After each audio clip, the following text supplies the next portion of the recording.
চলে গেছে।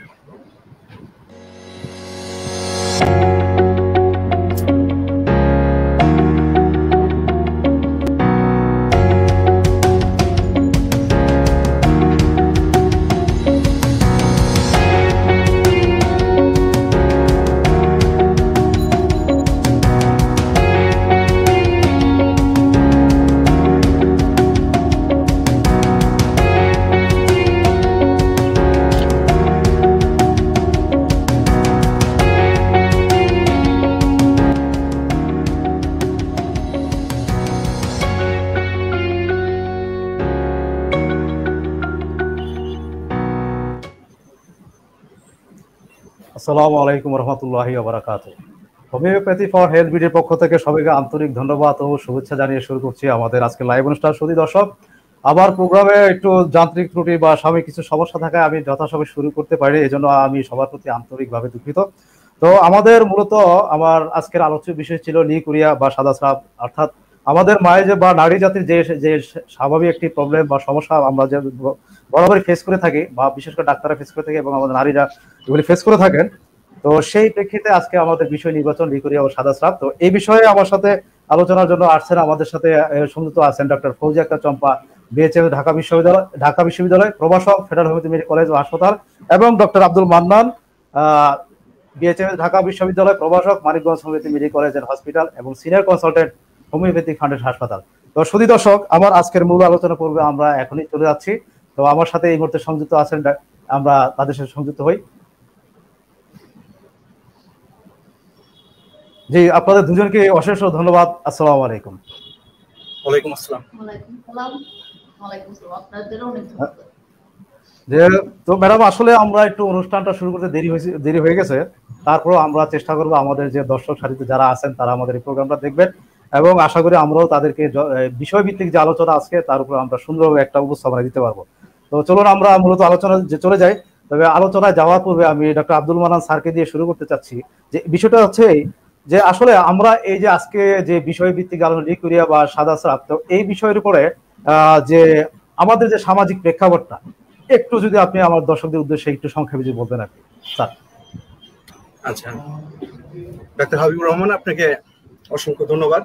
আজকে একটি গুরুত্বপূর্ণ বিষয়ের উপরে আমরা আলোচনা করব, সেটা হচ্ছে যে সাদা স্রাব বা ভ্যাজাইনাল ডিসচার্জ, যেটা বা হোয়াইট ডিসচার্জ বলা হয়। আমি যেটা বলতে চাচ্ছি যে এই যে সাদা স্রাব বা হোয়াইট ডিসচার্জ, এটা কিন্তু একটা ফিজিওলজিক্যাল ব্যাপার বা একটা স্বাভাবিক একটা ব্যাপার। এবং আমাদের যেটা আপনি বললেন যে আমাদের সামাজিক প্রেক্ষাপট, এখনো কিন্তু দেখা যাচ্ছে যে এই যে স্বাভাবিক একটা ব্যাপার, এটা কিন্তু অন্যান্য ব্যাপারের মতো, মেয়েদের অন্যান্য ব্যাপারের মতো এটাও একটা স্বাভাবিক ব্যাপার। কিন্তু যেটা হচ্ছে কি যে এটাও কিন্তু যখন ইনফেক্টেড হয়ে যায় বা এটা মানে ডিজিজ হিসাবে যখন ডায়াগনোসিস হয় এই সাদা স্রাবটা, তখন কিন্তু এখনো দেখা যাচ্ছে যে অনেক মা বোনরা রয়েছে যে এটা ওনারা গোপন করেন বা এটা নিয়ে তেমন একটা আলোচনা করেন না, বা এটা নিয়ে তেমন একটা যে ফ্যামিলির সাথে কথাবার্তা বলবেন কি বলবেন। কিন্তু এটা তো আমরা জানি যে এই সাদা স্রাবটা একটা নর্মাল বিষয়, কিন্তু এটা যদি প্যাথোলজিক্যাল ব্যাপার হয় এবং সেটা যদি পরিপূর্ণভাবে সেটা আরোগ্য না হয় বা তাহলে কিন্তু অন্যদিকে মন নিতে পারে, তাই না? অনেক ইনফেকশন হয়ে যেতে পারে, ভ্যাজাইনাল ইনফেকশন হতে পারে তার। এমনকি একসময় যারা মেনোপজ অবস্থায় রয়েছে, অর্থাৎ মিলস বন্ধ হয়ে গেছে, তাদের আপনার যে জরায়ু মুখের ক্যান্সার পর্যন্ত হতে পারে, আরো অন্যান্য আরো অনেক সমস্যা হতে পারে। এজন্য এর কিন্তু মানে আমি বলতে চাচ্ছি ট্রিটমেন্ট করা দরকার এবং যথোপযুক্ত চিকিৎসা করা দরকার। অর্থাৎ এটাকে লুকায় না রেখে এটাকে অবশ্যই আমাদেরকে এটাকে মানে যার এর সমস্যা এটা তাকে বলতে হবে এবং ফ্যামিলির সাথে আলোচনা করতে হবে, তাহলে এটার একটা সুন্দর সমাধান হবে এবং দেখা যাবে যে এই রোগটা থেকে সে যখন রক্ষা পাবে সে কিন্তু আরো সুন্দরভাবে সে লাইফ লিড করতে পারবে, আরো সুন্দরভাবে সে তার যে পারিবারিক জীবন বা তার মানে প্রত্যেকটা ক্ষেত্রে সে ভালো ঘটবে। এটাই আমি বলতে চাচ্ছি আর কি। জি জি, ধন্যবাদ ডক্টর আব্দুল মান্নান স্যার, আপনাকে অসংখ্য ধন্যবাদ। আসলে আমরা আমাদের যে পারিপার্শ্বিক যে অবস্থা বা সামাজিক যে প্রকার আমরা সমস্যাগুলো দেখি, বিশেষ করে আমাদের নারী বড় বড়কে লজ্জার কারণে হয়তো বলতে চান না, বা বিশেষ করে যদি পুরুষ ডাক্তার সেখানেও দেখা যাচ্ছে একজন নারী যেতে চান না। বিশেষ করে এই প্রবলেমগুলো আমরা ক্ষেত্রে লক্ষ্য করে থাকি।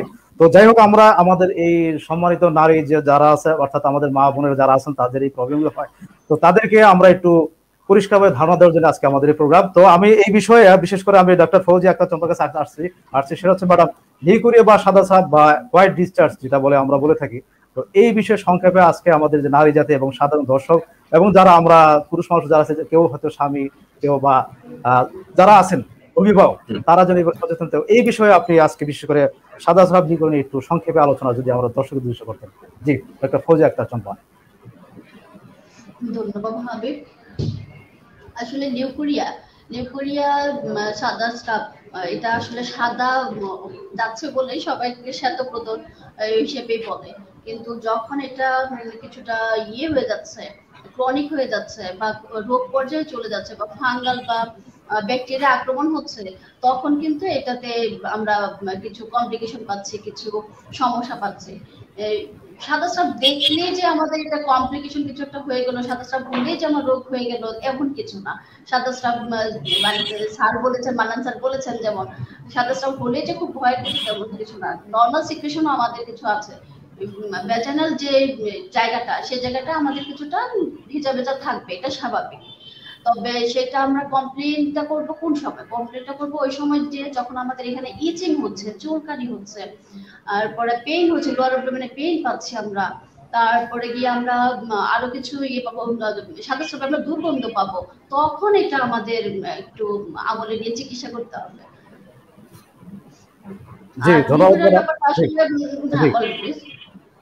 জি, আমি আসতে চাচ্ছি। জি, বলুন ম্যাডাম। জি, আচ্ছা, মান্নান স্যার এর আগেও বলেছেন আসলে সাদা স্রাব ব্যাপারটা আসলে একটু মেয়েলি ব্যাপার, সবাই সঙ্গে গিয়ে বলতে চাচ্ছে না। আর ছেলে অথবা আমাদের কাছে যে এসে যে খুব বলছে তা না, তাদের কাছ থেকে বেশ খুঁটিয়ে খুঁটিয়ে জিজ্ঞেস করে তারপরে পাওয়া যাচ্ছে। তারপরে আমাদের কাছে সমস্যাটা নিয়ে ম্যাক্সিমাম মা বোনেরা আসেন, তাদের যে ব্যাপারগুলো আসে, তারা এই সমস্যাগুলো বলে যে অনেকদিন যাবত এই সমস্যাটা ফেস করছে, কিভাবে বলবো, আমাদের কাছে বলতেই হেজিটেট করছেন। তো এই ব্যাপারে আসলে ওনাদেরকে একটু সচেতন হতে হবে, একটু জানাতে হবে যে এটা যেহেতু রোগ, এটা নিউকোরিয়া যেটা, সেটা হচ্ছে একদম ফার্স্ট স্টেজ। এই পর্যায়ে এসে যদি আমরা একটু চিকিৎসা নিতে পারি, তাহলে ওই ক্যান্সারের দিকে যাবে না। ক্যান্সার তো আর এক দিনে হচ্ছে না, ক্যান্সার তো হচ্ছে ধীরে ধীরে গিয়ে। যখন এই ব্যাপারে আমরা একটু সচেতন হবো, আমরা একটু জানবো, তখন দেখা যাবে এত গভীরে কিছু যাবে না। তার আগে আল্লাহর রহমতে আমার পেশেন্ট সুস্থ হয়ে যাবে ইনশাআল্লাহ। জি, ধন্যবাদ। তো আমি ডক্টর আব্দুল মান্নান স্যার কাছে আসতে যাচ্ছি। স্যার, আপনি যদি এই বিষয়ে একটু সংযুক্ত করতেন বা দর্শকদের উদ্দেশ্যে আর একটু কিছু বলতেন আর কি, যে আরো কিছু তথ্য। ধন্যবাদ হাবিব। আমি যেটা বলতে চাচ্ছি যে এই যে সাদা স্রাবের ব্যাপারটা, আমি মানে ব্যাপারটা আসলে এভাবে ব্যাখ্যা করতে চাই যে আমাদের যে আসলে যে ওপেনিং গুলো বা অরিফিস গুলো রয়েছে, হ্যাঁ, আমি যদি মুখের কথা বলি, মানে আমি যদি সহজ বাংলায় বলি যে আমাদের যে প্রত্যেকটা মেয়ের বা ছেলে মেয়ে যাই হোক না কেন, সবারই যে কিছু কিছু ছিদ্র রয়েছে, যদি মুখের কথা বলি, চোখের কথা বলি, নাকের কথা বলি, কানের কথা বলি, প্রত্যেকটা জায়গায় কিন্তু লিকুইড রয়েছে, হ্যাঁ, মানে জলীয় অংশ রয়েছে বা লুব্রিকেটিং অংশ রয়েছে। যে আমাদের চোখের পানি থাকে, আমাদের নাকে সর্দি হয়, কানেও এরকম ফ্লুইড রয়েছে, তাই না? আমাদের যে মুখের মধ্যে আমাদের স্যালাইভা রয়েছে, এর কারণে কি হয়, আমরা ঠিক মতো কথা বলতে পারি, আমরা খেতে পারি। যদি এগুলো না থাকতো তো আমরা করতে পারতাম না। ঠিক একইভাবে এই যে আপা যেটা বললো, ফৌজিয়া আক্তার চম্পা আপা, সেটা হলো যে এই যে ব্যাপারটা, যে একইভাবে যদি একটা মেয়ের ভ্যাজাইনাতে যদি এ ধরনের লুব্রিকেটিং বা এ ধরনের যদি ডিসচার্জ না থাকতো, যেটা নর্মাল আর কি, যেটাকে ফিজিওলজিক্যাল যে ব্যাপার, যদি এগুলো না থাকতো তাহলে কি হতো, জায়গাটা তো ড্রাই হয়ে যেত, তাই না? তার নর্মাল যে একটা ময়েশ্চার, এটা থাকতো না, এই আর্দ্রতা থাকতো না। এবং সবচেয়ে বড় কথা হলো আমরা অনেক সময় একটা জিনিস জানি না, এই সাদা স্রাবের কিন্তু উপকারিতা রয়েছে। কারণ এই সাদা স্রাবের কারণেই কিন্তু মেয়েদের ভ্যাজাইনাটা লুব্রিকেটিং থাকে, মেয়েদের ভ্যাজাইনাটা তার একটা নর্মাল একটা আর্দ্রতা থাকে। এমনকি অনেক ইনফেকশন আছে যেগুলো কিন্তু ওয়াশ হয়ে যায় সাদা স্রাবের মাধ্যমে। ঠিক আছে, তাহলে একটা জিনিস বোঝা যাচ্ছে যে সাদা স্রাবটা কিন্তু যখন ফিজিওলজিক্যাল ব্যাপার, তখন কিন্তু এটা কোনো ব্যাপার না, এটা থাকবে, একটা মেয়ের সাদা স্রাব হবেই। এবং এই সাদা স্রাব তার যখন মিন্স শুরু হয়েছে তখন থেকে শুরু করে মেনোপেজ বা এক যে পর্যায় পর্যন্ত এটা থাকবে, এবং এটা বিশেষ বিশেষ সময় তার এটা বাড়তে পারে, তাই না? একটা মেয়ের যখন পিউবার্টি হবে, অর্থাৎ যখন তার নতুন ভাবে তার যখন মিন্সটা শুরু হবে, তখন তো তার যে হরমোনাল যে একটা পরিবর্তন, এর কারণে তার স্রাব বেড়ে যেতে পারে। একটা মেয়ের মাসিকের মাঝামাঝি যে সময়টা ওভুলেশন যখন হয় তখন এটা বেড়ে যেতে পারে। তারপরে যখন প্রেগন্যান্সি হয় তখন এটা বেড়ে যেতে পারে। তারপরে একটা মেয়ে যখন তার মানে সেক্সুয়াল যখন এক্সাইটমেন্ট হয় তখন এটা বেড়ে যেতে পারে। মানে এগুলো হলো ফিজিওলজিক্যাল ব্যাপার। কিন্তু আমরা আবার যেটা বললো, কিন্তু আমরা এটাকে কখন এটাকে প্যাথোলজিক্যাল, এটাকে দুটো টাইপ আছে, একটা হলো ফিজিওলজিক্যাল স্টেজ, একটা হচ্ছে প্যাথোলজিক্যাল স্টেজ। ফিজিওলজিক্যাল স্টেজটা সব মেয়েরই থাকবে, কম বেশি সব মেয়েরই থাকবে, কিছু কিছু সময় এটা বেড়ে যেতে পারে, কিন্তু অন্য সময় এটা নর্মালি থাকবে এবং এটা মেয়েদের জন্য থাকতেই হবে, এটা তার উপকারিতা রয়েছে। কিন্তু এটা যদি এরকম হয় যে কোনো একটা কারণে ইনফেকশন হয়ে গেল, সেটা ফাঙ্গাল ইনফেকশন হতে পারে, ব্যাকটেরিয়াল ইনফেকশন হতে পারে, বা অন্য কোনো একটা ইস্ট দিয়ে একটা ইনফেকশন হতে পারে, এভাবে ইনফেকশন হয়ে গেল। অথবা মেয়েদের যেটা হয়, মেয়েদের আপনারা জানেন যে মেয়েদের যে মলদ্বার, তারপরে যে প্রস্রাবের রাস্তা, তার বাথরুম মানে পায়খানার রাস্তা, এগুলো কিন্তু সব পাশাপাশি, একদম কাছাকাছি। এর থেকে কিন্তু মেয়েদের কিন্তু একটা ইনফেকশন ছড়ায় পড়ে, হ্যাঁ, এবং কৃমি পর্যন্ত দেখা যায় মলদ্বার থেকে ভ্যাজাইনাতে চলে যায়। ঠিক আছে, তো এইভাবে একটা ইনফেকশন হতে পারে। তার পার্টনার, তার হাজবেন্ড থেকে একটা ইনফেকশন হতে পারে। এমনকি তার জীবন চলার পথে যে কোনো সময় যে কোনো ভাবে, আমাদের বাংলাদেশের প্রেক্ষাপট যদি ধরেন, আমি সারসংক্ষেপে একটু বলতেছি যে এখানকার মেয়েরা কিন্তু এখনো কিন্তু এত বেশি তারা স্বাস্থ্য সচেতন না। বিশেষ করে তার যখন মিন্স হয়, সে কিন্তু এখনো সেভাবে স্যানিটারি যে ন্যাপকিন বা স্যানিটারি প্যাড ইউজ করবে, সেভাবে কিন্তু এখনো ওইভাবে গড়ে ওঠে নাই। দেখা যাচ্ছে যে তারা হয়তো কোনো একটা কাপড় ইউজ করছে কিন্তু সেটাও ওইরকম পরিষ্কার না, অথবা সেইভাবে তার হাইজিন, পার্সোনাল হাইজিন মেনটেন করছে না। তারপরে তার যে নিয়মিত তাকে পরিষ্কার থাকতে হবে, তার ওই জায়গাটাকে পরিষ্কার রাখতে হবে, ওই জায়গাটাকে ড্রাই রাখতে হবে, এই যে ব্যাপারগুলো। তারপর আরো একটা ব্যাপার আমি বলতে চাই যে এই পশ্চিমাদের মতো অনেক সময় ওরা কিন্তু অনেক পরিষ্কার পরিচ্ছন্ন থাকে, কিন্তু দেখা যাচ্ছে আমাদের বাঙালির অনেক মেয়েরা, অল্প বয়সে অনেক মেয়েরা যে জিন্সের প্যান্ট পরে, টাইট ফিটিং পরে, এগুলো কিন্তু এই সাদা স্রাব বৃদ্ধির জন্য একটা কারণ। কারণ কি, এগুলোতে দেখা যাচ্ছে কি ইনফেকশন হয়। অনেকক্ষণ যাবত যদি টাইট ফিটিং পরে থাকে, এখানে একটা আর্দ্রতা সৃষ্টি হয়, একটা ময়েশ্চার সৃষ্টি হয়, এভাবে কিন্তু এই ধরনের ইনফেকশন হয়। এইরকম ভাবে আমি দেখছি যে নানা কারণে। তারপর আরেকটা জিনিস বলতে চাই যে এই যে অপুষ্টি, যেটা হ্যাঁ আমাদের বাংলাদেশে এখনো কিন্তু একটা অপুষ্টি, নিউট্রিশনাল ডিফিসিয়েন্সি, এর কারণে কিন্তু মেয়েরা এই সাদা স্রাবে ভোগে।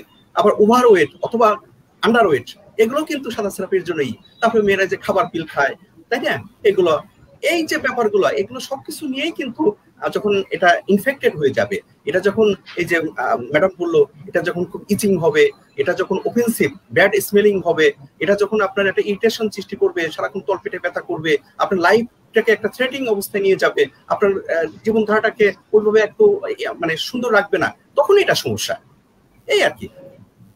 জি, ধন্যবাদ ডক্টর আব্দুল মান্নান স্যার। আসলে আমরা আসলে কিছু বিষয় আছে যেটা আমরা ডাক্তাররা বিশেষ করে বায়োলজিক্যাল, ফিজিওলজিক্যাল বিভিন্ন কারণে আমরা এগুলি আপনারা সংজ্ঞায়িত করে থাকি। তো পাশাপাশি আপনি কিন্তু সামাজিকভাবে একটা কথা বলছেন, সেটা জিন্স বা টাইট পোশাক পরিধানের কারণেও এটা এই ব্যাকটেরিয়াল ইনফেকশন বা এই জাতীয় সমস্যা হতে পারে। ধন্যবাদ স্যার এই মেসেজটার জন্য। যারা আমাদের আজকের যে প্রোগ্রাম দেখছেন, এখানে একটু এই মেসেজ তাদের কাছে চলে গেছে, তো আশা করি তারা ওই বিষয়টা সতর্ক হবেন।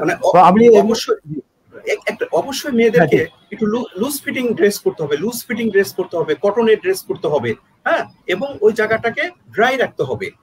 ওয়াশরুম থেকে আসলো, এসে ওই জায়গাটাকে ড্রাই করে ফেলতে হবে। ঠিক আছে, এই জিনিসগুলো খেয়াল রাখলে আমার মনে হয় এটা থেকে রক্ষা পাবে অবশ্যই।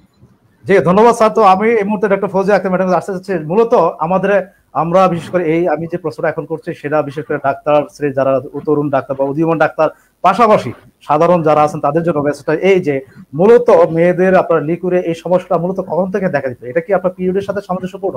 অর্থাৎ 16, 12, 13, 14 বা এইভাবে করে 20, 25 কখন মূলত তাদের লিকুরে এই সমস্যা দেখা দেয়, না কি কোনো কারণ, অন্য কোনো কারণ? লিকুরিয়াটা কখন শুরু হচ্ছে? হ্যাঁ, কখন শুরু হয়? জি জি। লিকুরিয়ার ইয়েটা হচ্ছে নরমাল সিক্রেশন যেটা আছে, সেটা তো হচ্ছে আমাদের পিউবার্টি, মেনস্ট্রুয়েশন শুরু হওয়ার আগে আগে আমাদের এটা সিক্রেশনটা হবে, এটা স্বাভাবিকভাবেই হচ্ছে। আরেকটা পাচ্ছি আমি মেনস্ট্রুয়েশনের নরমাল যে রেগুলার মেনস্ট্রুয়েশন হচ্ছে, সেই নরমাল মেনস্ট্রুয়েশনের আগে এবং মেনস্ট্রুয়েশনটা কমপ্লিট হওয়ার পরে কিছুদিন যেতে পারে, সেটাও স্বাভাবিক। আর একটা হচ্ছে আমাদের মেনস্ট্রুয়েশনের মাঝামাঝি সময়, সেটা হচ্ছে ওভুলেশন টাইম, ওই সময় আমাদের মেনস্ট্রুয়েশনটা হচ্ছে। আর আরেকটা ব্যাপার হচ্ছে, স্যার বলেছেন ওই ব্যাপারটা কোন টাইমটা আসলে লিকুরিয়ার প্রবলেম ঠিক বলা যায়, লিকুরিয়ার ব্যাপারটা তখন বেশি হচ্ছে। আমার প্রচুর সাদা স্রাব যাচ্ছে, কিন্তু সেটাকে আমি তখন পর্যন্ত কমপ্লিট অবস্থা নিয়ে আসবো না যদি আমার এখানে ইচিং না থাকে, লোয়ার অ্যাবডোমেন আমার পেইন না থাকে, আমার এখানে যে অফেন্সিভ না থাকে, তখন পর্যন্ত এটাকে আমি আসলে কমপ্লেনের পর্যায়ে নিয়ে আসবো না, যদি এর আগ পর্যন্ত না। আমি একটু মাঝখানে ইন্টারফেয়ার করি ম্যাডাম, মাঝখানে একটু সংযুক্ত করি। সেটা হচ্ছে ম্যাডাম, আপনি তো বর্তমান প্র্যাকটিস করেন বা আপনি অনেক রোগী দেখে থাকেন, তো মূলত আপনি এখন পর্যন্ত মোটামুটি যেসব মেয়েদের বা এই লিকুলার সংক্রান্ত রোগী দেখে, তার ভিতরে কোন বয়সে বা কোন এজের রোগী সবচেয়ে বেশি দেখেছেন আপনি? টিনেজার যারা, তাদের হ্যাঁ টিনেজার পেয়েছি। আবার 20-25 বিবাহিত পার্সন যারা আছে 35 পর্যন্ত পেয়েছি। আবার মেনোপজাল এজের যারা এসছেন মারা, তাদেরকেও পেয়েছি। সবচেয়ে বেশি পেয়েছি টিনেজার যারা, তাদেরকে পেয়েছি। স্যার, তো একই প্রশ্ন আমি আবার স্যারকে করছি। স্যার, আপনার ক্ষেত্রে কি এমন কি কোনো তারতম্য আছে কিনা? না, আমরা আসলে যে পুরুষ ডাক্তার, আমাদের কাছে মানে এ ধরনের পেশেন্ট তুলনামূলক কম আসে আর কি। তারপরে অনেক সময় দেখা যাচ্ছে যে আসে, না ভালোই আসে, খারাপ না। তবে যেটা আমরা দেখি যে মেইনলি আমি যেটা বলতে চাচ্ছি যে আমি অনেক সময় গ্রামে যাই, হ্যাঁ, গ্রামে যখন রুগী দেখতে যাই তখন আমি দেখেছি যে আসলে এটা প্র্যাকটিক্যাল, আমি কি বলছি যে গ্রামের মেয়েদের কিন্তু এই শহরের মেয়েদের চেয়ে বেশি এই সাদা স্রাবের ব্যাপারটা আমি খেয়াল করে দেখি। আমি ঢাকাতে কিন্তু ওইভাবে এত বেশি মানে তুলনামূলক আমি একটা বলছি, রেশিও বলছি যে ঢাকাতে কিন্তু ওইভাবে আমি যতটুকু পাই তার চেয়ে গ্রামে কিন্তু এই ধরনের পেশেন্ট অনেক বেশি পাওয়া যায়। এবং ঢাকাতে আমি দেখেছি যে যারা গার্মেন্টস ওয়ার্কার, হ্যাঁ, গার্মেন্টস ওয়ার্কার বা এই জাতীয় যে রয়েছে, যারা আসলে পার্সোনাল হাইজিনের ব্যাপারে সচেতন না, এবং গ্রাম অঞ্চলে যেটা হয় এখনো কিন্তু আপনি দেখবেন যে ওনারা ওই মেয়েরা কিন্তু যে পিউবার্টি বা এই যে স্কুলে বা কলেজে পড়ে, হ্যাঁ, বা এই স্বাভাবিক এই 20-25 বছরের যে মেয়েরা, এরা কিন্তু এখনো ওইরকম স্বাস্থ্য সচেতন না, এখনো কিন্তু অপুষ্টিতে ভোগে বা তাদের যে ওয়েট, আন্ডার ওয়েট, এইটার কারণে, এই অপুষ্টির কারণে এবং এই যে মিন্সের সময় তাদেরকে যে পার্সোনাল হাইজিন মেনটেন করতে হবে, ভালো প্যাড ইউজ করতে হবে, এখনো দেখা যাচ্ছে কি যে নোংরা এটি ব্যবহার করতেছে। এবং এটা আমি একটু এখানে স্যার একটু আমি আপনার সাথে একটু ইন্টারফেয়ার করি। সেটা হচ্ছে এই যে আপনি এইমাত্র বললেন যে আপনার বিশেষ করে আমাদের গ্রামে এবং বিশেষ করে গ্রামের মহিলারা বিশেষ করে এই জাতীয় বিশেষ করে লিকুরের আক্রান্ত হয়ে থাকে, এবং পাশাপাশি আপনি কিন্তু সামাজিক দায়বদ্ধতার কথাগুলো বলতেছেন, কিন্তু মূলত আমাদের যে রাষ্ট্রীয় ব্যবস্থায় এই সামাজিক যে মেসেজগুলি, এটা কি তাদের কাছে সঠিকভাবে পৌঁছায় বা কোনো প্রতিবন্ধক আপনি দেখতে পাচ্ছেন কিনা? কারণ আমরা যেহেতু অহরহ রোগী পাচ্ছি, আর গ্রাম অঞ্চল প্রত্যন্ত অঞ্চলে এই মেসেজগুলো যেতে পারে কিনা, বা আমরা ডাক্তারদের কি ভূমিকা থাকে এখানে? না, পৌঁছাচ্ছে না এটা বলা যাবে না, পৌঁছাচ্ছে, কিন্তু আমরা আমাদের এই অনুষ্ঠানের মাধ্যমে আমরা চেষ্টা করব যে এটা আরো বেশি প্রচার হোক বা এরকম আরো অনুষ্ঠান হোক, এরকম ভাবে একদম রুট লেভেলে, হ্যাঁ, এই প্রচারগুলো হয়ে যাক। এখনো কিন্তু আমরা মেয়েদের ব্যাপারগুলো নিয়ে আলোচনা করতে কিন্তু লজ্জা পাই। অনেকেই দেখবেন যে মেয়েদের ব্যাপারগুলো নিয়ে আলোচনা করতে চায় না, মেয়েরাই চায় না। হ্যাঁ, একটা মেয়ে যদি একটা মাসিকের কথা নিয়ে আলোচনা করে, একটা মেয়ে যদি মেয়েলি কোনো ব্যাপার নিয়ে আলোচনা করে, অনেক মেয়ে কিন্তু এখনো লজ্জা পায়, তাই না? তারপর তাদের দাম্পত্য জীবনের একটা ব্যাপার নিয়ে যদি আলোচনা করে এখনো কিন্তু লজ্জা পায়। কিন্তু আমি বলবো এগুলো তো একটা এডুকেশনের ব্যাপার, এগুলো একটা শিক্ষার ব্যাপার। এখনো কিন্তু একটা মেয়ে, গ্রামের একটা মেয়ে আসলে তার যে মিন্স হওয়ার পরে যে তার পার্সোনাল যে হাইজিন, তার এগুলো কিন্তু ঠিক মতো সে জানে না, এখনো ভালো মতো জানে না, বা ওই মা খালারা যেভাবে চলতো সেভাবেই চলে।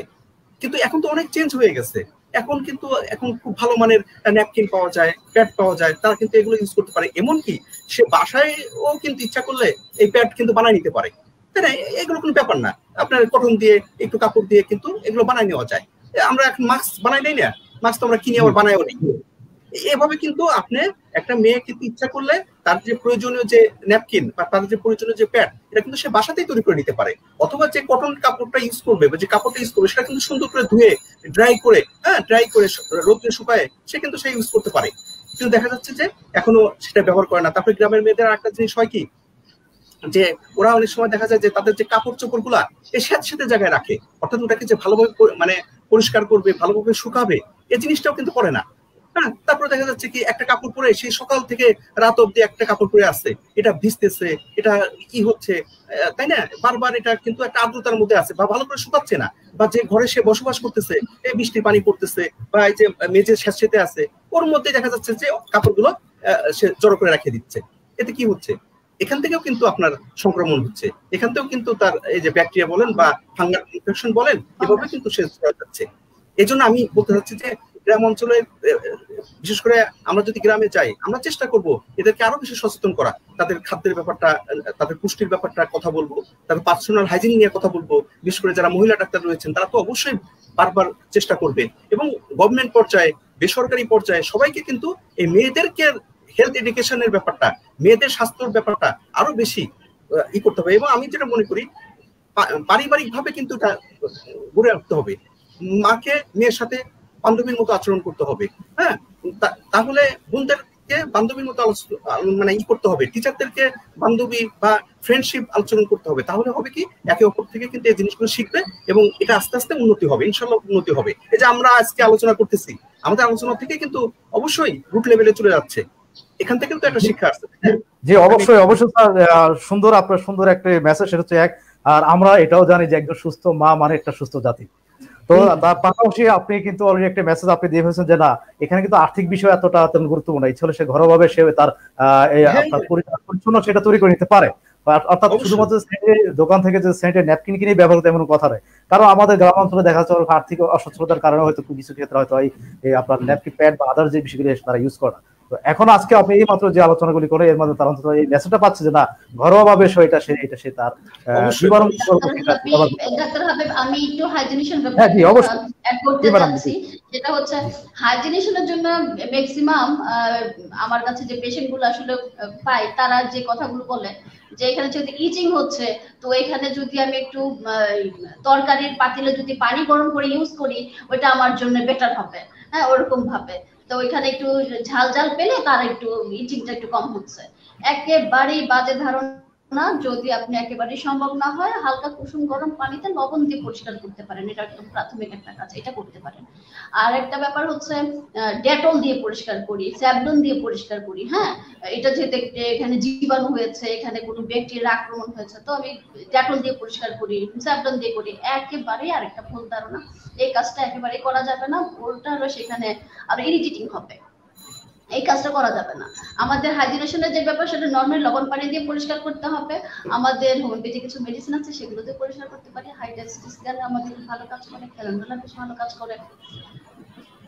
জি জি, তো ধন্যবাদ ম্যাডাম। আমি আরেকটি বিষয়, যেহেতু আপনি, হ্যাঁ, আমি আরেকটি প্রশ্ন আপনার সাথে সংযুক্ত করতে চাচ্ছি। আসলে এটাকে আপনার সেক্সুয়াল ট্রান্সমিটেড ডিজিজ কিনা, এটাকে আপনার সেক্সুয়ালিটির সাথে এটা কতটুকু সম্বন্ধযুক্ত? এইটা একটা কারণ, তবে এটা একমাত্র কারণ না বা একেবারে প্রধান কারণ, এটা একটা কারণ, এটা সেক্সুয়াল ট্রান্সমিটেড ডিজিজ কিছু কিছু ক্ষেত্রে তো অবশ্যই।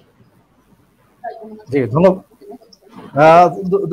ধন্যবাদ স্যার। তো আমি আরেকটি বিষয় এবারে এই মুহূর্তে ডক্টর আব্দুল মান্নান স্যারকে আসতে যাচ্ছে, সেটা হচ্ছে স্যার বিশেষ করে আপনার লিকুরিয়া এবং আপনার মেয়েদের একটা ডিসচার্জ, অর্থাৎ মেনোপজ বা আপনার মিসের যে পিরিয়ড, অর্থাৎ আপনার লিকুরিয়ার এবং আপনার পিরিয়ডিক্যাল যে ডিসচার্জ, দুইটার সাথে সম্পর্ক বা কম্পেয়ার করতে স্যার, বা পার্থক্যটা কি স্যার, এর সাথে কোনো সম্পর্ক আছে কিনা?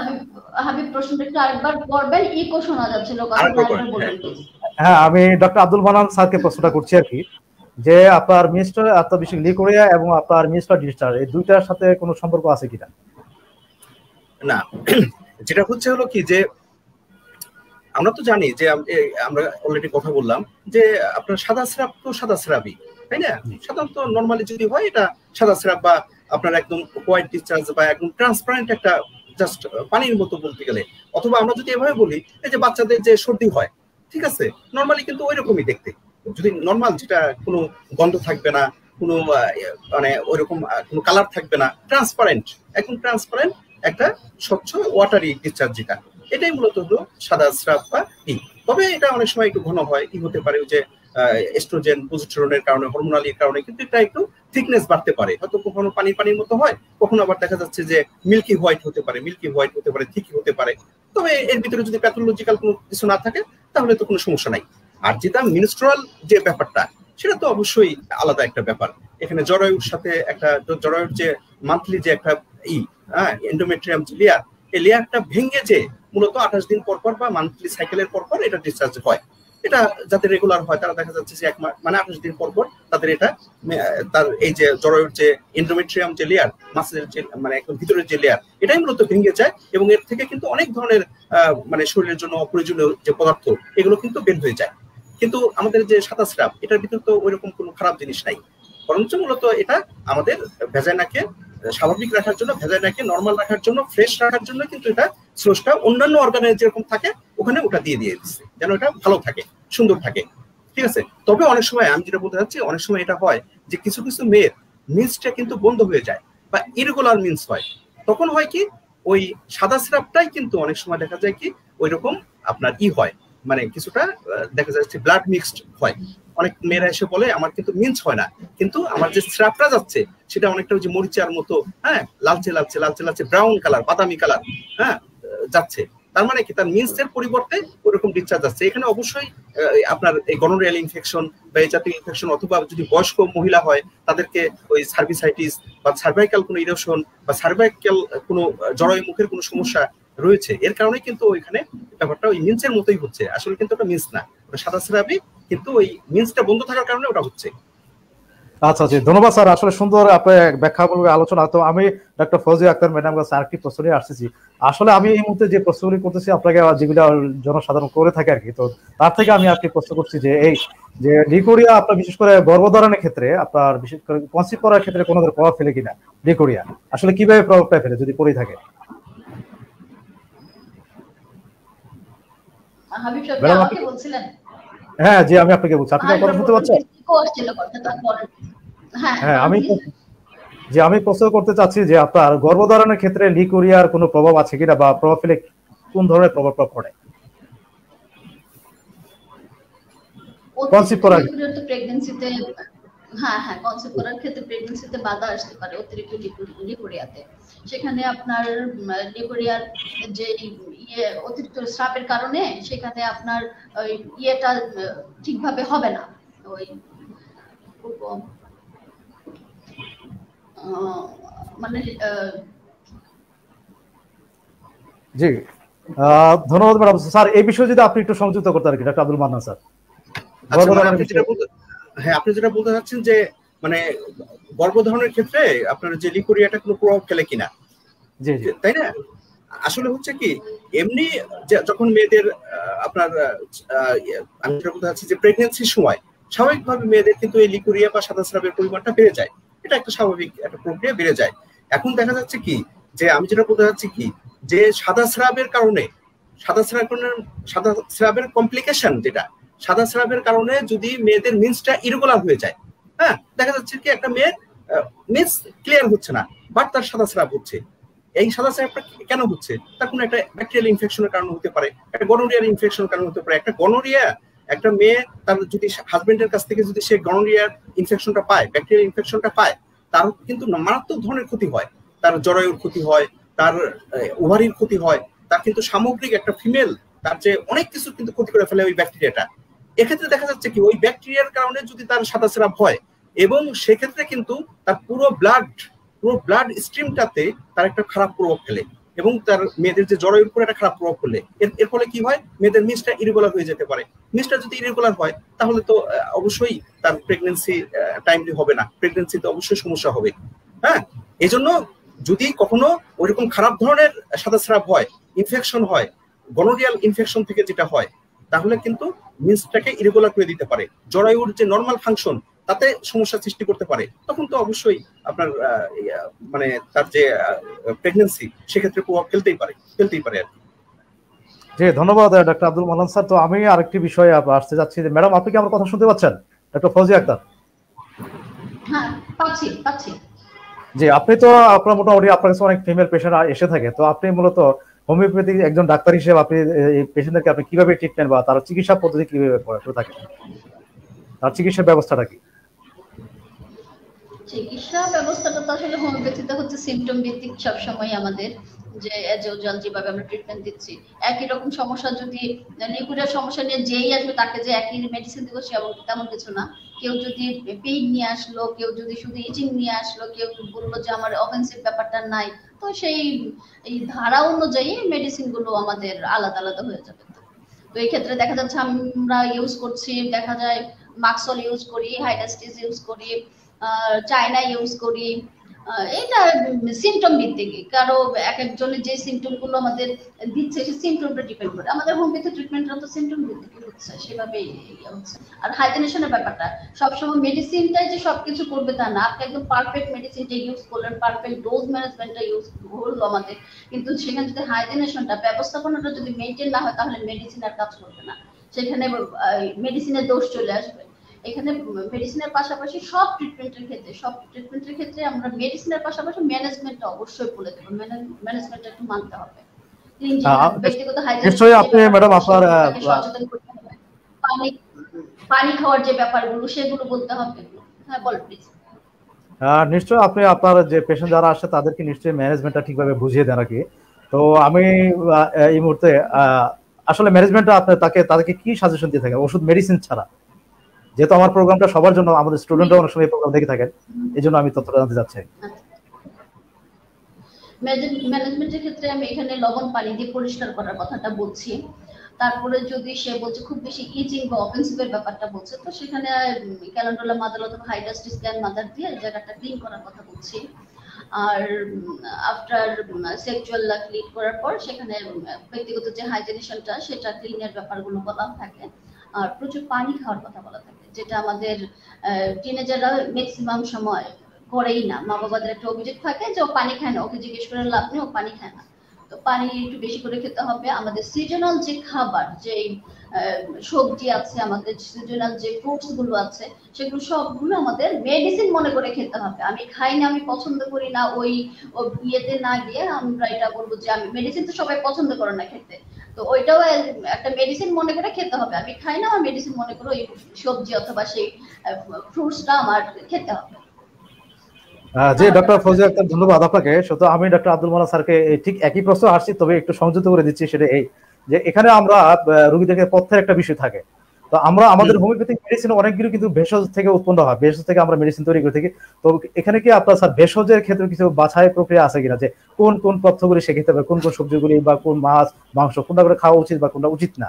কারণ এখানে মেডিসিনাল অ্যাক্টিভেশন একটা কাজ থাকে। আমরা জানি যে আমাদের যেমন এলিয়াম সিপা, তারপরে আপনার স্যাটাইবা, আরো কিছু মেডিসিন আছে যেগুলো আমাদের বিভিন্ন উৎস থেকে আসে, ভেষজ উৎস থেকে। তো সেই ক্ষেত্রে আপনি এটা এই ম্যানেজমেন্টে কিভাবে দিয়ে থাকেন পথ্যের ক্ষেত্রে, পথ্যটা কিভাবে আপনি?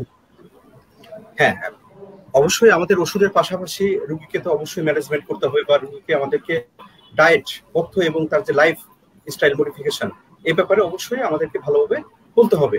এখন আমরা দেখেছি যে প্র্যাকটিক্যালি যেগুলো হয়, যে মেয়েটা আপনার আমার কাছে আসলো সাদা সিরাপ নিয়ে, ওর কিন্তু অনেক সময় কনস্টিপেশনের সমস্যা থাকে। কনস্টিপেশন, হ্যাঁ, এই কনস্টিপেশন বা এই যে পায়খানা কষা হয়ে যাওয়া ব্যাপারটা, এটা কিন্তু অনেক মেয়েরই কিন্তু এটা থাকে, এবং এ ধরনের মেয়ের কিন্তু এই সাদা সিরাপের ব্যাপারটা বেশি হতে পারে। সেক্ষেত্রে তাকে তো অবশ্যই, একটা মেয়ের যদি তার এই মশলা জাতীয় খাবার, অতিরিক্ত মশলা জাতীয় খাবার খায়, আমি বলেছি যে ওয়েটটা যদি তার, অনেক মেয়ের ওয়েট অনেক বেশি বেড়ে যায়, তাদের কিন্তু সাদা সিরাপ বেশি হয়, তাই না? আমাদের অনেক মেডিসিনে দেখবেন যে ক্যালকেরিয়া কার্ভ বা গ্রাফাইটিস, এখানে কিন্তু ওরা যথেষ্ট মোটাসোটা হয়, হয়। এখন এখানে কিন্তু ওয়েটটা কিন্তু বেশি বাড়ানো যাবে না, আবার ওয়েট কম হলেও সমস্যা। সেক্ষেত্রে আমাদেরকে যেটা বলতে হবে সেটা হচ্ছে যে তাদেরকে, যে ম্যাডাম যেটা বললো, যে এখানে অবশ্যই হালকা পাতলা যে খাবারগুলো, হ্যাঁ, ওই খাবারগুলো খেতে হবে, যে খাবারগুলোতে সে তার শরীরটা ঠান্ডা থাকবে, তার বাথরুমটা ক্লিয়ার হয়ে যাবে। আমরা একটা মেয়েকে বলতে পারি যে আপনি সকালবেলা উঠে আপনি পানির সাথে একটু তুকমা খাবেন, তাহলে তার বাথরুমটা ক্লিয়ার থাকবে। রাত্রেবেলা শোয়ার আগে সে গরম পানিতে আপনার ইসবগুলের ভুসি অথবা একটু দুধের সাথে ইসবগুলের ভুসি খেতে পারে, তাহলে তার বাথরুমটা ক্লিয়ার থাকবে। বাথরুম ক্লিয়ার থাকলে কিন্তু তার শরীরটা ঠান্ডা থাকবে, তার শরীরটা ঠান্ডা থাকলে কিন্তু তার কিন্তু এই সাদা সিরাপের ব্যাপারটা কম থাকবে। তারপরে আরো কিছু ব্যাপার রয়েছে, এই যেটা সবজি খাওয়া, তাই না? এখন আমাদের কিন্তু এই যে ইয়াং যে গার্লরা, ইয়াং যাদের ওরা কিন্তু অধিকাংশ ক্ষেত্রে দেখা যায় কি, ওরা এই মাংস জাতীয় খাবার বেশি খেতে চায়, বা এই রিচ ফুড, হ্যাঁ, কোলেস্টেরল জাতীয় যে ব্যাপারগুলো, এইগুলো ওরা বেশি খেতে চায়। এগুলো কিন্তু এগুলোর জন্য কি ক্ষতি করে। এদেরকে এখন থেকে কিন্তু আমাদের গড়ে তুলতে হবে, যে এই যে ম্যাডাম বললেন যে প্রচুর পানি খেতে হবে, প্রচুর শাকসবজি খেতে হবে, যে মৌসুমী যে ফলগুলো আছে এগুলো খেতে হবে। তারপরে কিছু খাবার আছে, আমি যেটা বলি ঘরোয়া ভাবে, আমরা অনেক সময় বলি যে এই ধরনের ব্যাপার থেকে রক্ষা পেতে গেলে যে ঢেঁড়স জাতীয় খাবার, হ্যাঁ, ঢেঁড়স এটা মেয়েরা খেতে পারে। এটা কিন্তু তাদের বাথরুম প্লাস এই সাদা সিরাপের ব্যাপারটা হয়। তারপরে যে আমলকির ব্যাপার আছে, ওরা আমলকি খেতে পারে, এই আমলকি খেতে পারে। তারপরে আপনার যে যেটা আমরা বলি যে একটা আপনার ওই যে অ্যালোভেরা বলে, হ্যাঁ, অ্যালোভেরা শরবত খেতে পারে। তারপরে আরো কিছু আছে যে অনেক সময় যে পেয়ারার পাতা, হ্যাঁ, এটা অনেকে ই করে খায়, মেয়েরা যদি খায় এটা অনেক ই হয়। তারপরে আপনার এই যে ব্যাপারগুলো, তুলসী পাতা, হ্যাঁ, যদি আপনি যেহেতু ঘরোয়ার কথা বললেন, এই তুলসী পাতা, পেয়ারা পাতা, এগুলোর কিন্তু ভালো উপকারিতা রয়েছে, ঠিক আছে, এগুলোকে কন্ট্রোল রাখার জন্য। অতএব সর্বশেষ যেটা আমি বলতে চাই যে একটা মেয়েকে ওই বেশি বেশি রিস্ক ফুড, এই এমন মশলা জাতীয় খাবার খেয়ে তাকে শরীরটাকে যদি আরো বেশি সে ওবেসিটির দিকে নিয়ে যায়, হ্যাঁ, তাহলে কিন্তু উল্টা এটা হবে। আর উল্টাও হয়, অনেক মেয়ে দেখা যাচ্ছে ঠিক মতো খায় না, তাদের কিন্তু এই যে আরেকটা ব্যাপার আমি ভুলে গেছি, এই যে ভাতের মান, ভাতের মান খুব ইম্পর্টেন্ট একটা ব্যাপার, এটা কিন্তু একটা ন্যাচারাল একটা ব্যাপার। মেয়েরা যদি ভাতের মারটা খেতে পারে, আমরা কিন্তু ভাতের মার ফেলে দেই, কিন্তু মেয়েরা যদি এটা ভাতের মারটা খেতে পারে, তাতে কিন্তু এই সাদা স্রাবের ব্যাপারটা কিন্তু অনেকটা কমে যায়, এবং এটা কিন্তু একটা ন্যাচারাল ট্রিটমেন্ট। এটা আমার মনে রাখা উচিত, আমি মনে করি। ধন্যবাদ ডক্টর আব্দুল মান্নান স্যার। আসলে আমরা আজকে যে টপিকসটা আছে এটা আপনারা খুব এলাবোরেট ভাবে একদম সংক্ষিপ্ত আকার কিন্তু খুব সুন্দর উপস্থাপন করেছেন, ইতিমধ্যে করে ফেলেছেন। আমার আজকে যে যারা দর্শক আছেন, বিশেষ করে আমাদের নারী মা বোনের যারা আছেন, তারা আজকে আপনার আলোচনা থেকে তারা যথেষ্ট পরিমাণে আপনার তথ্য পাচ্ছেন এবং তারা তাদের লাইফস্টাইল সম্পর্কে সচেতন। তো আমরা এটাও জানি স্যার, একটু আলোচনা একটু আপনি বিশেষ করে জাঙ্ক ফুডের বিষয়ে আপনি একটা আলোচনা করছিলেন। আমরা জানি যে আপনার মনোসোডিয়াম গ্লুটামেট জাতীয় খাদ্য, অর্থাৎ মশলা জাতীয় খাদ্য বা যেসব খাবার আছে এগুলি তাদেরকে অ্যাভয়েড করতে বলা হয়েছে। তো এখন বিষয় হচ্ছে স্যার, আমরা আরেকটা বিষয় আছে যে আমি এই মুহূর্তে ফজিয়া আক্তার ম্যাডাম, আপনি কি আমার শুনতে পাচ্ছেন? হ্যাঁ, পাচ্ছি, আপনি বলেন প্লিজ। এই ক্ষেত্রে বিশেষ করে যখন আপনার কাছে কোনো পেশেন্ট আসে, বিশেষ করে নারী রোগী লিকুরিয়া রোগ নিয়ে, তখন সেই ক্ষেত্রে কি আপনার তার হাজবেন্ডকে কোনো পরামর্শ বা পরামর্শমূলক কোনো কথা বলে থাকেনি? অর্থাৎ এই ক্ষেত্রে স্ত্রীর এই সমস্যার ক্ষেত্রে হাজবেন্ডের কি ভূমিকা থাকতে পারে, স্বামী কিভাবে তার স্ত্রীকে সাহায্য করবে? ধন্যবাদ। তবে প্রথমের কথা এখন যাওয়া লাগে, সেটা হচ্ছে ওই যে ওয়াইফরা এসে বলে না, তাদের লজ্জা লাগে, তারা বলছে না, এসব ক্ষেত্রে আসলে যদি হাজবেন্ড যারা আছেন তারা যদি একটু এগিয়ে আসেন, তো উনি এই ব্যাপার থেকে কিছুটা বের হয়ে আসতে পারেন, খুব খারাপ কিছুর দিকে যাওয়ার আগে একটু চলে আসতে পারেন। তো হাজবেন্ড যদি সে তাকে এই ব্যাপারে বলে সাহায্য করতে পারেন, তাকে চিকিৎসার জন্য নিয়ে যেতে পারেন, তার এটা রোগ, তার এখানে এটা তেমন কোনো সমস্যা না, তাকে চিকিৎসা করে ঠিক হয়ে যাবে, এই ব্যাপারে একটু মানসিক সান্ত্বনা দিতে পারেন। আর তাকে মানে ডাক্তারের কাছে যাওয়ার ব্যাপারে, তার রোগের ব্যাপারে হাজবেন্ড অনেকখানি মানসিক সান্ত্বনা দিতে পারেন, সাহায্য করতে পারেন, উনি নিয়ে যাবেন। আমাদের মেয়েরা তো আর যারা বিবাহিত তার পার্সন, তারা তো আর দেখা যাচ্ছে নিজে নিজেকে চিকিৎসক যে খুঁজে না, হ্যাঁ, তো তাদের জানার যে ব্যাপার, ডাক্তার এখানে আছে, এখানে গেলে কথা বললে জানা যাবে, পাওয়া যাবে, চিকিৎসা পাওয়া যাবে। তো সেখানে গেলে সেই খবরটা একজন হাজব্যান্ড, একজন ভাই, একজন বাবাই নিয়ে এসে দিতে পারেন। পরিবারের ছেলেরা বেশ আমাদের এই ব্যাপারে বেশ সাহায্য করতে পারে। আমার কাছে ওই মেয়েরই ব্যাপার বলার আগে, মেয়েরা বলার আগে অনেক সময় দেখা যায় বাবা, ভাই, বোনরা, ভাইরা এসে আমাদেরকে অনেক সময় বলে যে এরকম আছে আমার বোন, আমি পাঠিয়ে দেবো, কথা বলতে, এরকম এসে বলেন। অনেক বাবারা এসে সাহায্য করে এই ব্যাপারে। হ্যাঁ হ্যাঁ, জি ধন্যবাদ ডাক্তার ফজিয়া আক্তার। মূলত এখানে পারিবারিক যারা সদস্য আছেন তারাও যথেষ্ট ভূমিকা পালন করতেন, তার পাশাপাশি প্রধান বিশেষ করে যারা বিবাহিত তাদের স্বামীরা মূলত মূল ভূমিকাটা পালন করতে পারে। আর যারা বিশেষ করে কুমারী অর্থাৎ বিবাহিত হয় না, তারা তাদের পরিবার বিশেষ করে মা, আমরা একটু আগে স্যার একটু আলোচনায় বলছিলাম মাকে তার মেয়ের সাথে বান্ধবীর মতো আচরণ করতে হবে। তা আমাদের সমাজে বর্তমান আমরা একটা জিনিস লক্ষ্য করছি যে বিশেষ করে বর্তমান যে আধুনিক প্রযুক্তির যুগ, বিশেষ করে মেয়েরা বিভিন্ন ফেসবুক, মোবাইল, ইন্টারনেট এসব নিয়ে বেশি ব্যস্ত থাকার কারণে তার পরিবারের সদস্যদের সাথে কিন্তু শিক্ষিত বন্ধুত্বপূর্ণ সম্পর্ক গড়ে ওঠে না, যার কারণে পাশাপাশি কিন্তু শুধু লিকুরিয়া না, আরো অন্যান্য ডিজিজের ক্ষেত্রেও তারা আক্রান্ত হচ্ছে বা যেগুলি প্রকাশকে তারা করতে পারে না, কারণ ফ্রেন্ডলি বা বন্ধুত্বপূর্ণ সম্পর্ক না থাকার কারণে। তো দেখা যাই হোক, আমরা চেষ্টা করবো আমাদের প্রোগ্রামের মাধ্যমে বা আমরা সম্মানিত ডাক্তারবৃন্দ যারা আলোচনা তাদের মাধ্যমে এই আলোচনাগুলি তাদের কাছে চলে যাক, তারা তাদের পরিবারের সাথে বন্ধুত্বপূর্ণ আচরণ। আমাদের বর্তমান সমাজে যেহেতু আমরা এটাও জানি যে আমাদের নবী করিম সাল্লাল্লাহু আলাইহি ওয়াসাল্লাম একটা কথা বলেছেন যে আত্মীয়তার বন্ধনকে সুদৃঢ় রাখতে। তো এখন আমরা আজকালকার যে জিনিসটা দেখা যাচ্ছে যে বিশেষ করে মোবাইল হাতে আসার পর থেকে অধিকাংশই নারী পুরুষ ছেলে যারা আছে তারা প্রতিনিয়ত মোবাইল বা ডিভাইস নিয়ে ব্যস্ত থাকে, যার ফলে পরিবারের সদস্যতার ইন্টিমেসিটা খুবই কম। তো আমরা আশা করছি এই বিষয়ে তারা সতর্ক হবে। তো আমি স্যারের কাছে আরেকটি বিষয় আসতে চাচ্ছি, সেটা এই যে স্যার, আমরা প্রতিনিয়ত দেখি যে আপনার বিশেষ করে স্বাস্থ্য মন্ত্রণালয় কর্তৃক প্রায় বিভিন্ন দিবস উপলক্ষে কিন্তু আপনার নারী দিবস বা এইডস দিবস বা ব্রেস্ট ক্যান্সার বিভিন্ন দিবস পালন করতে ক্যাম্পেইন থাকে। তো আমাদের বাংলাদেশ হোমিওপ্যাথি বোর্ড এই বিষয়ে তেমন জরুরি ভূমিকা বা সেরকম প্রচার প্রমাণ দেখি না, কিন্তু আসলে কি আপনি এই বিষয়টা কিভাবে দেখছেন, আসলে কিভাবে প্রচার করা উচিত বা হোমিওপ্যাথি জগৎটা কিভাবে এই বিষয়টিকে সামনে নিয়ে আসতে পারে? ধন্যবাদ। হ্যাঁ, ধন্যবাদ ডাক্তার হাবিব, আপনি খুব ভালো একটা মানে বিষয়কে উত্থাপন করেছেন। এটা হচ্ছে হলো কি যে আমাদেরকে আসলে এই যে আমাদের নারীদের বিষয়গুলো আমাদেরকে বিভিন্ন প্রেক্ষাপটে বিভিন্ন ভাবে এটাকে কিন্তু তুলে ধরতে হবে। যেটা হচ্ছে যে এমনি গভর্নমেন্ট পর্যায়ে তো এটা নিয়ে কম বেশি আলোচনা হয়, কিন্তু আমরা যেটা দেখেছি যে হোমিওপ্যাথিক যে একটা ফিল্ড রয়েছে বা হোমিওপ্যাথিক যে একটা জগৎ রয়েছে, ঠিক আছে, এখানে কিন্তু এখনো আমরা অত বেশি কিন্তু আমরা ওইভাবে যে খুব সামনে আমরা চলে আসছি এটা কিন্তু বলা যাবে না। আমাদেরকে ডে বাই ডে আরো বেশি চেষ্টা করতে হবে।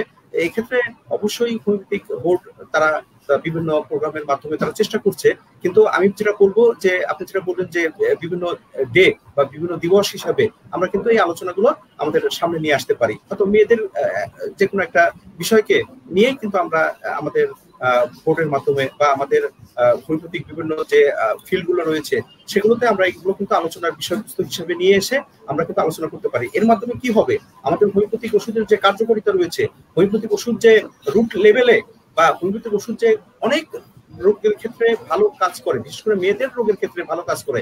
একটা মেয়ে মানে কি হচ্ছে, আজ একটা মেয়ে মানে ছোট একটা মেয়ে, সেই মেয়েটাই কিন্তু একদিন মা হবে, সেই মেয়েটাই কিন্তু একটা নেতৃত্বে যাবে। আমরা তো দেখেছি যে বাংলাদেশের নেতৃত্বে এখন হচ্ছে আমাদের মেয়েরা, তাই না? আমাদের মায়েরা, আমাদের মেয়েরাই কিন্তু বাংলাদেশের নেতৃত্বে রয়েছেন। এখন এই যে নেতৃত্ব, এই নেতৃত্বে যেতে গেলে একটা মেয়েকে কিন্তু ছোটবেলা থেকেই সেভাবে গড়ে উঠতে হবে। তার মেধা, তার মননশীলতা, তার ভিতরে যে একটা রাষ্ট্রীয় যে একটা পরিচালনা করার যে ক্ষমতা, এটা যদি আনতে হয় তাকে তো তাকে রোগ মুক্ত হতে হবে। তার ভিতরে রোগ থাকলে তো সে এই পর্যায়ে চলে যেতে পারবে না, তাই না? আমাদের যে এখন নেতৃত্ব, আমাদের যে মানে সর্বোচ্চ পর্যায়ের নেতৃত্ব, তারা কিন্তু যথেষ্ট মেধাবী এবং যথেষ্ট, আমি যেটা মনে করি, যথেষ্ট তাদের স্বাস্থ্য সচেতন, যথেষ্ট তারা সেভাবে গড়ে উঠছে। এর জন্যই কিন্তু তারা আমাদেরকে বা তিনি আমাদেরকে নেতৃত্ব দিতে পারছেন। আমি যদি আমাদের প্রধানমন্ত্রীর কথাই বলি, তিনি যদি ওইভাবে যদি তার স্বাস্থ্য সচেতন না হতেন তাহলে কিন্তু সেভাবে তিনি নেতৃত্ব দিতে পারতেন না। তিনি যদি অসুস্থ থাকতেন তাহলে কিন্তু নেতৃত্ব দিতে পারতেন না। এই নেতৃত্ব দেওয়ার ক্ষেত্রে তাকে সুস্থ থাকতে হবে এবং মায়েদেরকে তো আরো বেশি সুস্থ থাকতে হবে। এখন যেটা আমি বলতে চাচ্ছি যে আমাদের হোমিওপ্যাথিক এক্ষেত্রে কি করতে পারে, এখন হোমিওপ্যাথিক তো যে কাজটা করতে পারে এটা তো জনগণকে জানাতে হবে যে হোমিওপ্যাথিটা পারে। এটার জন্য এই পারে যে এটা প্রচার করার জন্য আমাদেরকে প্রত্যেকটা যে ফিল্ড রয়েছে, হোমিওপ্যাথিক যে ইগুলো রয়েছে, তাদের সবাইকে চেষ্টা করতে হবে। সে সাথে হোমিওপ্যাথিক বোর্ডও যদি আমি মনে করি যে এই ধরনের অনুষ্ঠানের মাধ্যমে নারীদেরকে কিভাবে আরো বেশি সুন্দর স্বাস্থ্যময় করে তোলা যায়, তাদেরকে স্বাস্থ্য সচেতন করে তোলা যায়, এই পদক্ষেপগুলো যদি নেয় আমাদের অনুষ্ঠানের মাধ্যমে আমরা তাদেরকে জানিয়ে দিতে পারি। এবং আমরা আশা করবো যে এইভাবে আরো বেশি ম্যাস মিডিয়াতে আমাদের এই আলোচনাগুলো চলে যাবে, তাহলে হোমিওপ্যাথিটা আরো বেশি অগ্রসর হবে বলে আমি মনে করি। জি, ধন্যবাদ ডক্টর আব্দুল মান্নান। তো স্যার, আপনি আপনার যে আলোচনা, আসলে আমরা হোমিওপ্যাথিক বোর্ড আমাদের যে স্বাস্থ্য মন্ত্রণালয় এখন যথেষ্ট তারা বিভিন্ন ভূমিকা পালন করছে, বিভিন্ন আমরা নিউজ পাচ্ছি এবং তারপর কিছু নিউজ আমাদের কানে আসছে এবং আমরা দেখতে পাচ্ছি। আর বিশেষ করে এখন যেহেতু মানুষের হাতে হাতে মোবাইল চলে, মোবাইল ইন্টারনেট তারা সংযুক্ত থাকে, যার ফলে সহজে তথ্যগুলি তারা পেয়ে যায়। তো আমি ডক্টর ফৌজি আক্তার চম্বার কাছে আসছি একটা বিষয় নিয়ে, সেটা হচ্ছে, ম্যাডাম আপনি নিশ্চয়ই সম্প্রতি একটা শব্দ শুনে, যেহেতু আপনি একটি কলেজের প্রভাষক হিসেবে দায়িত্ব রয়েছেন, তো এই বিষয়টাও আপনি নিশ্চয়ই হিসেবে মূল্যায়ন করছেন যে এই যে সম্প্রতি বাংলাদেশ মন্ত্রী পরিষদ বিভাগে একটি আমাদের হোমিওপ্যাথিক শিক্ষা আইন একটি মন্ত্রী পরিষদ বিভাগে পাশ হয়েছে। তো এই কার্যক্রমটাকে আপনি কিভাবে দেখছেন, বা এখনো যদিও আমরা এখনো জানি না আসলে ওই যে বিশেষ করে যে আইনটা সেখানে কি কি রয়ে গেছে এটা আমরা জানি না, কিন্তু আপনি এই বিষয়ে আপনি কি কতটুকু মতামত ব্যক্ত করবেন? সরি, আমার এই ব্যাপারে আমি আইনটা পড়িনি, আমি ঠিক জানি না, বলতে পারবো না। আচ্ছা, ধন্যবাদ। আমিও ঠিক একই প্রশ্নটা আমি ডক্টর আব্দুল মান্নান স্যারকে করছি। স্যার, এই বিষয়টাকে আপনি কিভাবে দেখছেন?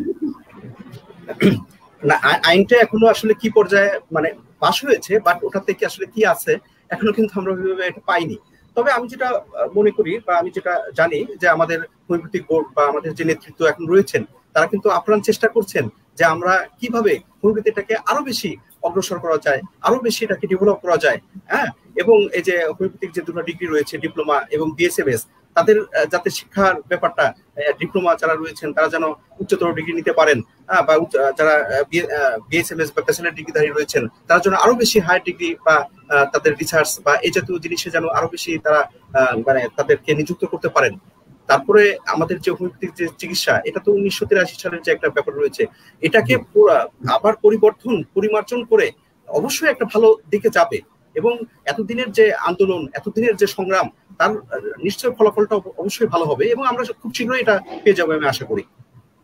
জি, ধন্যবাদ ডক্টর আব্দুল মান্নান স্যার। আমার একটি প্রোগ্রামে আমাদের মাননীয় রেজিস্ট্রার মহোদয় ডক্টর জাহাঙ্গীর আলম উনি এসেছিলেন। তো সেখানে উনি এই বিষয়গুলি আলোচনা করেছিলেন যে আমাদের হোমিওপ্যাথিক বিশেষ আইন, অর্থাৎ পুরনো আইন দিয়ে চলা নতুনত্ব, আইনের কিছু নতুনত্ব এবং সবাই সাথে সাথে পরিবর্তন হওয়া জরুরি। তো তারই প্রেক্ষাপটে তাদের কার্যক্রমের ফলস্বরূপ আমরা অবশ্যই দেখতে পাচ্ছি কিছু আইন আসছে। ভবিষ্যতে আরো কিছু পরিবর্তন আসবে আমাদের হোমিও জগতে এবং আমাদের হোমিওপ্যাথির সঙ্গে আরো নতুন নতুন কার্যক্রম আমরা দেখতে পাবো। তো আমি ডক্টর আব্দুল মান্নান স্যার, আরেকটি বিষয় আসছে, আমার একজন দর্শক প্রশ্ন করেছে, আমি প্রশ্নটা আপনার সামনে উত্থাপন করছি যে আসলে যেমন উনি প্রশ্ন করেছেন যে ওনার মেয়ের বয়স 11, তার খুব সাদা স্রাব হয়, এর প্রতিকার কি বলবেন? এই বিষয়ে আপনি কি বলবেন আমাদের সম্মানিত দর্শক খুরশিদ সিদ্দিকা? আচ্ছা, ধন্যবাদ খুরশিদা সিদ্দিকা, উনি একটা সুন্দর প্রশ্ন করেছেন। ওনাকে আমাদের পক্ষ থেকে, আমাদের অনুষ্ঠানের পক্ষ থেকে ধন্যবাদ। আমি যেটা বলতে চাচ্ছি, এই সাদা স্রাবের ব্যাপারটা কিন্তু আমরা অনেক সময় কিন্তু মনে করি যে মনে হয় একটু বয়স্ক বা এই যে 11 বছরের মেয়ের হয়েছে, তাই না? এটা আসলে কিন্তু অস্বাভাবিক কিছু না। এটা আপনারা একটা জিনিস অনেকে হয়তো জানে না, তারা হলো যে একটা মেয়ে শিশু আর কি, তার জন্মের পরে 1 থেকে 10 দিনের মধ্যে তার কিন্তু সাদা স্রাব হতে পারে। অর্থাৎ মায়ের যদি তার শরীরে যদি এস্ট্রোজেনের পরিমাণটা অনেক বেশি থাকে, তাহলে ওই মায়ের যে সন্তান যেটা কেবলমাত্র জন্ম নিয়েছে, মাত্র যার বয়স মনে করেন 1 থেকে 10 দিন, এই মেয়েরও কিন্তু সাদা স্রাব হতে পারে। আবার আমরা অনেক সময় দেখি একটা ছোট মেয়ে, এই ক্লাস 2-3-তে পড়ে, বয়স সর্বোচ্চ কি হবে 6-7-5-6 বছর হবে, এরকম মেয়েদেরও কিন্তু আমাদের চেম্বারে নিয়ে আসে। ওরা মেয়েরা মারা এসে বলে ওর যখন ওই যে ওর কাপড়টা যখন ধুতে যায়, তখন দেখেন কি ওখানে আপনার ওই ধরনের মানে স্পট রয়েছে বা সাথে সাথে স্পট রয়েছে। তখন ওনারা কিন্তু আশ্চর্য হয়ে যায় যে আমার এত ছোট মেয়ে, ওর কেন এটা হলো। এজন্য দর্শককে আমি যে আমার বোন যে প্রশ্নটা করেছে তাকে বলতে চাই, যেটা অস্বাভাবিক কিছু না, অস্বাভাবিক কিছু না। এটা এ ধরনের 11 বছরের মেয়ে অথবা মিন্সের আগেও মেয়েদের এটা হতে পারে। যেহেতু মাত্র 10 দিনের একটা বাচ্চার হতে পারে, 10 দিনের একটা বাচ্চার হতে পারে, তাহলে 11 বা 7 বছর বয়সের একটা মেয়ের হতে পারে। তবে আমি এটা আপনাকে বলবো যে এক্ষেত্রে আমাদের হোমিওপ্যাথিক কিন্তু খুব ভালো চিকিৎসা রয়েছে। ছোট বাচ্চাদের যদি এই সাদা সিরাপ হয়, সেক্ষেত্রে খুব স্পেসিফিক মেডিসিন রয়েছে। আপনি যদি হোমিওপ্যাথিক একজন ভালো রেজিস্টার ডাক্তারের সাথে যোগাযোগ করেন, আমি মনে হয় আপনার বাচ্চা সেরে যাবে, আশা রাখি। এবং তার একটু আপনি যেহেতু বাচ্চাটা ছোট, সে বুঝবে না, তাকে আপনি যে ম্যাডাম যেটা বললো, একটু কুসুম কুসুম গরম পানিতে একটু লবণ দিয়ে জায়গাটা একটু ধুয়ে দিবেন, এবং ও যেন ওই যে কাপড়টা পরে বা যে প্যান্ট বা যেটা পরে ওটা যেন সবসময় পরিষ্কার পরিচ্ছন্ন থাকে, এই ব্যাপারে একটু খেয়াল রাখবেন। মেয়েরা অনেক সময়, ছোট বাচ্চা তো, অনেক সময় দেখা যায় ওয়াশরুম থেকে এসে ও ঠিক মতো মানে জায়গাটাকে পরিষ্কারও করে না বা জায়গাটাকে শুকায় ফেলে না। আপনাকে এটা দায়িত্ব নিতে হবে, আপনাকে ওটা জায়গাটাকে তাড়াতাড়ি শুকায় ফেলতে হবে যেন ওখানে ভিজা ভিজা না থাকে। তাহলে আমার মনে হয় এটা ভালো হবে। আর ওকে ওই যে বিস্কুট, তারপর যে মশলা জাতীয় খাবার, এগুলো কম দিবেন, ওকে একটু শাকসবজি খাওয়াবেন, আমার মনে হয় ঠিক হবে। আবার ওর বাথরুমের ব্যাপারটা একটু খেয়াল রাখবেন, পায়খানা বসে থাকতে পারে। এটাই স্যার, আমি একটু অ্যাড করছি, সেটা হচ্ছে যেহেতু এজটা, স্যার আরেকটু বলে নেই, আপনি যে বলেন আমি পুরুষ বলে আমার কাছে পেশেন্ট কম আসে, আপনার কাছে কিন্তু সবার আগে আসলে এখন পেশেন্ট। প্রশ্নটা আমাকে করেনি, প্রশ্নটা আপনাকে করেছে। আচ্ছা, তারপরে আমি উত্তর দিচ্ছি, সেটা হচ্ছে ওর 11 থেকে 13 এর ভিতরে কিন্তু মেনস্ট্রুয়েশন আওয়ারটা আমাদের শুরু হয়, আমাদের পিউবার্টি টাইপটা। তো সেই ক্ষেত্রে ওর যে 11 বছর বয়স, সেই ক্ষেত্রে কিন্তু এটা নরমাল সিক্রেশনই আমরা ধরবো। আমরা একটু খেয়াল রাখলে ঠিক হয়ে যাবে। হাইড্রেশনের কথা আপনি যেটা বললেন সেটাই ঠিক আছে স্যার। জি, ডক্টর ফৌজি আক্তার, আপনাকে অসংখ্য ধন্যবাদ। আপনার শুধু দর্শক যিনি এই মতো প্রশ্ন করেছেন, আশা করি একটি সুন্দর সমাধান আমাদের শ্রদ্ধেয় দুইজন ডাক্তার কাছে পেয়েছেন। তো আমি আমার অনুষ্ঠানে প্রায় শেষ দিকে, প্রায় 47 মিনিট আমরা আলোচনা করে ফেলেছি ইতিমধ্যে। তো আমি ডক্টর ফৌজি আক্তার চম্পার কাছে আরেকটি বিষয় আসছি, সেটা হচ্ছে আমার অনুষ্ঠান শেষ দিয়ে যেত, তো সংক্ষেপে একটু বলার জন্য বলছি। সেটা হচ্ছে এই আমার লিউকোরিয়া, বিশেষ করে লিউকোরিয়া ডিজিজটা মূলত বাংলাদেশে এবং বিশ্বের অন্যান্য দেশের প্রেক্ষাপটে বাংলাদেশের আক্রান্তের হার কেমন মনে হয় আপনার কাছে? অর্থাৎ কম না বেশি, বা এর একটা সাধারণ ছোটখাটো একটা ব্যাখ্যা যাচ্ছে।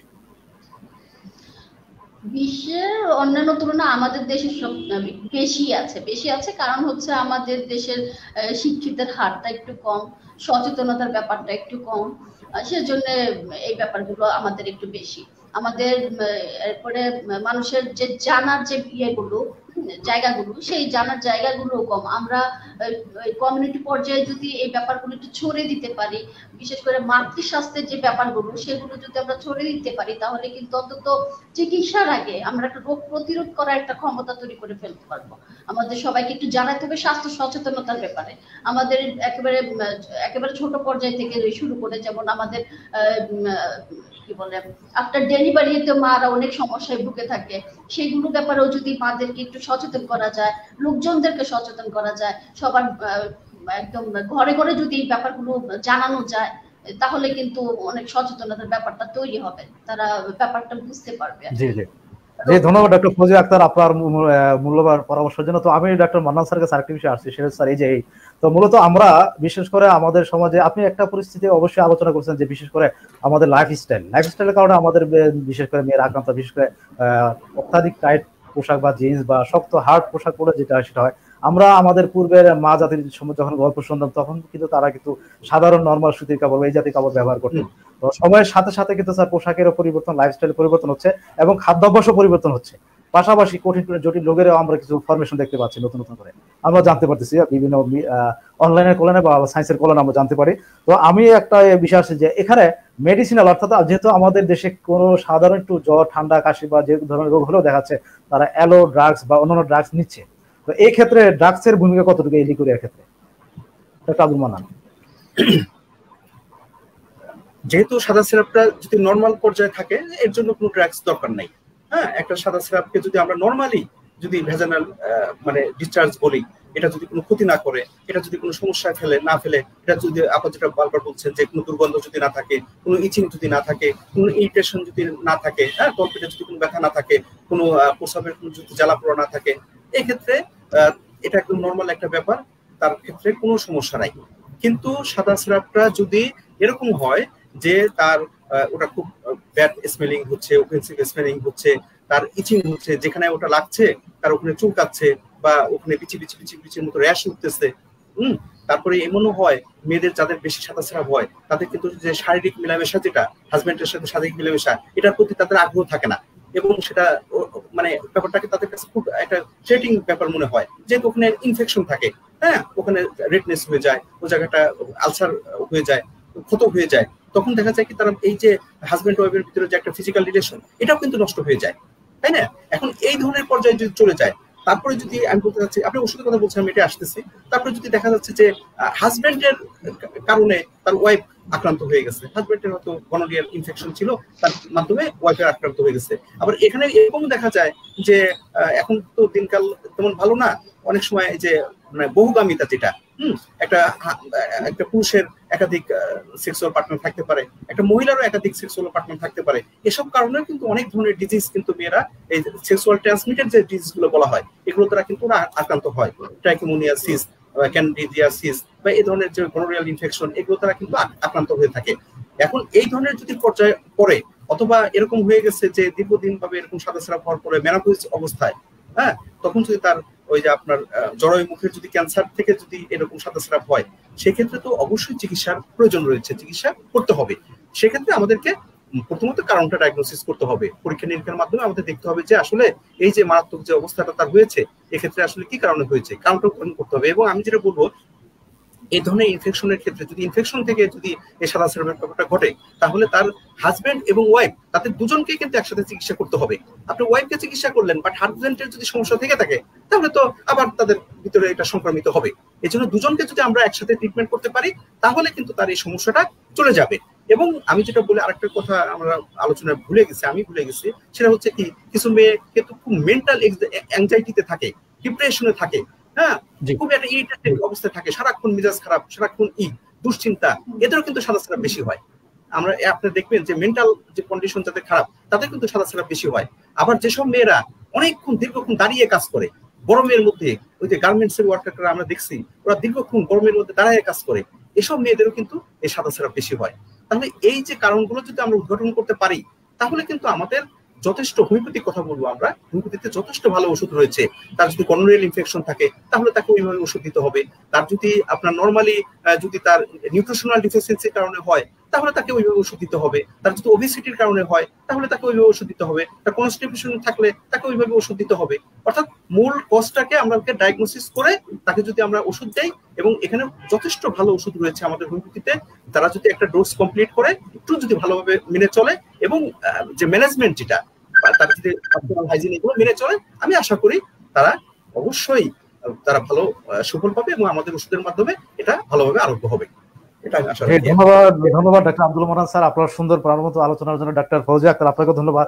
তবে আমি আমার প্রোগ্রামটা যেহেতু আজকে ফৌজিয়া আক্তার আপনার প্রথম এসেছে আর মান্নান স্যার আগেও এসেছিলেন আমার প্রোগ্রামে, তো আমি আমার এটা বিষয়টা যে প্রোগ্রামটা যেহেতু স্বাস্থ্য বিষয়ক হোমিওপ্যাথি একটি প্রোগ্রাম, তো এই প্রোগ্রামটাকে আপনি আসলে কিভাবে মূল্যায়ন করছেন, আপনি যদি দর্শকদের উদ্দেশ্যে কিছু বলতেন আর কি।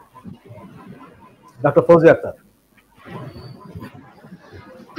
আপনাদের এই অনুষ্ঠান আমার অনেক ভালো লেগেছে। এর আগের কিছু প্রোগ্রাম আপনাদের আমি দেখেছি। আপনাদের এই প্রচেষ্টাটা সার্থক হোক। আপনারা চাচ্ছেন এটার মাধ্যমে যেন লোকজন একটু সচেতন হয়, রোগ সম্পর্কে জানে, তাদের সম্পর্কে জানে। আপনাদের প্রচেষ্টাটা সফল হোক, এটাই আমি চাই। জি, ধন্যবাদ ডাক্তার ফৌজিয়া আক্তার। তো আমি স্যার বিশেষ করে ডাক্তার আব্দুল মান্নান স্যারকে শেষ, যেহেতু আমার সময় আর বেশি নেই, আমি সংক্ষেপে একটু অনুরোধ করছি। সেটা হচ্ছে স্যার, আমরা যেহেতু একটু আগে আলোচনা করলাম যে আমাদের হোমিওপ্যাথির কি কি দায়িত্ব পালন করতে পারে, তো আমি সংক্ষেপে একটু জানতে চাই আমাদের রাষ্ট্রের কি ভূমিকা থাকতে পারে এই ক্ষেত্রে, রাষ্ট্রের ভূমিকাটা।